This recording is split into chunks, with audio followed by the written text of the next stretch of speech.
And we're learning tonight more about the suspect. Let's get to Fox News' Andrea Isom. She begins our team coverage. She is live at Metropolitan Airport. Andrea? As the hours go on, you are right. We are learning more about the suspect, and quite frankly, the details are chilling. The man, the menace, 23-year-old Abdulmutallab of Nigeria. Mutallab's despicable actions were all on al-Qaeda's behalf. Sources telling Fox News his instructions were to blow up the plane over U.S. soil. The intelligence community knew about Umar Farouk Abdulmutallab weeks ago and failed to spread word that would have put him on the no-fly list. The father of the suspect in the Christmas incident warned U.S. officials in Africa about his son's extremist views. That a report was prepared and it was sent on to the CIA in Langley, Virginia, CIA headquarters, but it was not disseminated to the wider intelligence community.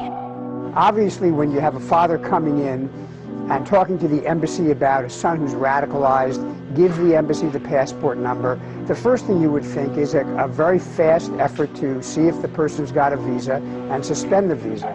One of the things you don't know about is the number of people that we have turned away because their name has been on the watch list or on the no-fly list. Only my mom could, but not me and my dad, because both me and my dad are on the watch list.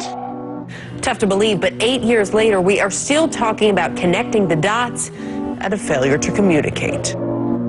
Call for immediate reviews on how this guy got on the plane and how he was able to get some explosives on the plane. So we got a world to This is a controlled patsy. Facts are facts. You can have your own opinions, but you can't have your own facts. When we first took off, I noticed about 10 seats ahead of us to the left-hand side, he had a camcorder, and I didn't think much of it. I thought maybe this was his first flight and was just excited. And then when the actual incident occurred, I looked up, and he was the only one standing and filming the entire thing. You know, when we're on the plane, I didn't notice anybody filming. My understanding is that there was someone filming, but my view of his seat was blocked by the restroom. He was on the left side of the plane, I was on the right, and between us there was a restroom, so I wouldn't have been able to see him anyway.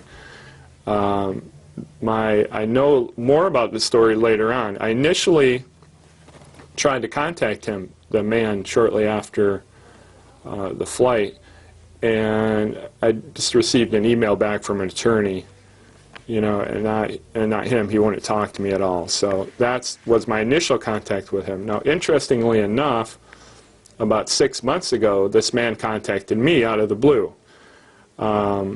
He was going to have a deposition in regards to the trial where prosecutors, FBI agents, and I think some Dutch police or someone, around 10 people were coming to interview him in Holland, where he lives. Holland, not Michigan, Holland, the country, or the Netherlands, if you will. And he called me to talk about it. So I actually got to talk to him. He doesn't speak real good English, but we had a conversation for about an hour. And this is what he told me. He said he was traveling by himself. He had just purchased a video camera of some sort, and he was filming us coming in for a landing. Now, mind you, when this started, we were at an altitude of 20,000 feet. The media reports it was 10,000 feet, but it was 20,000 feet because I know I was watching the seatback monitor when it started. So I'm not sure what exactly you could film that high other than some clouds, but anyway. So he's filming out the window, heard a commotion, he turned and started filming. He said he had video of the incident. He also said he had still pictures of the man in orange, who was the man taken into custody after we landed. He told me that the video was seized by the FBI after landing, and that he still had the still pictures of the man in orange. So I asked him to forward me copies so I could verify that it was the same man, and just for me to look at too. And he asked me why I wanted those, and I said, for my own personal interest, and he said, I don't trust that you won't put them on the internet. I'm going to keep them for my own personal safety. Make of that what you will. I don't know. That's his statement. He didn't seem to be anything other than what he's claiming. From what I could tell, he didn't seem to be lying to me, but you know, make up your own mind whether that story's credible or not. The video has never been released.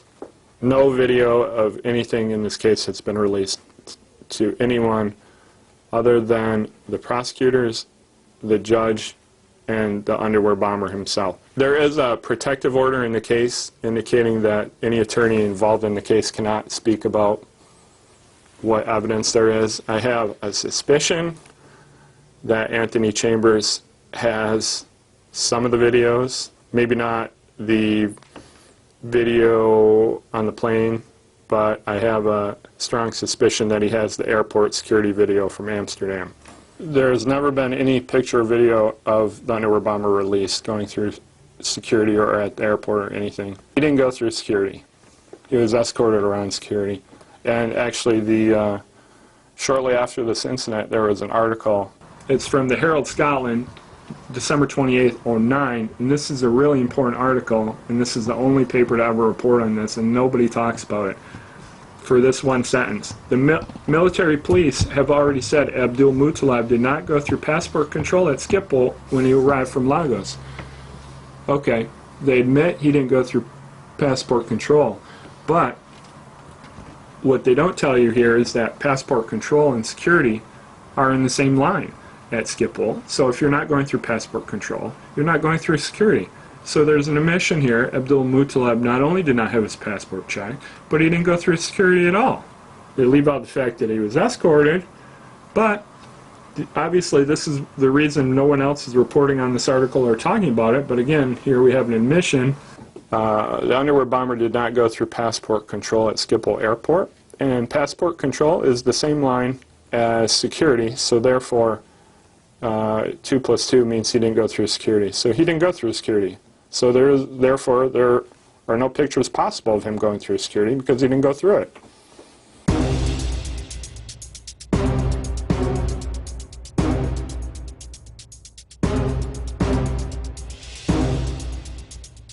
The FBI contacted Lori and I on December 28th, 2009. So 3 days after this happened, they visited our office here in Detroit, south of Detroit.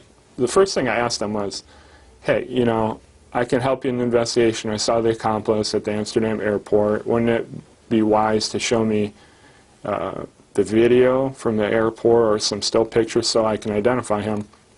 And the two agents, and there were two different agents this time, they kind of did like a half head turn to each other and kind of did like a chuckle under their breath. And that was right at the start of the interview, and it raised red flags with me right away. There was no response to, you know, we don't have the video at this time, or we don't think you should see it. Nothing. No response at all. They then proceeded to ask me the story again, which I told them the story again. They showed me a series of around 10 pictures, and I looked through them. The first 8, I said, I have no idea who these people are. The next 2 were of the underwear bomber, and I got the impression that they were trying to confuse me to destroy my credibility, maybe? I don't know. It was rather strange, but none of the man in orange and none of the man in tan suit that escorted the bomber at the Amsterdam airport, so it's kind of strange.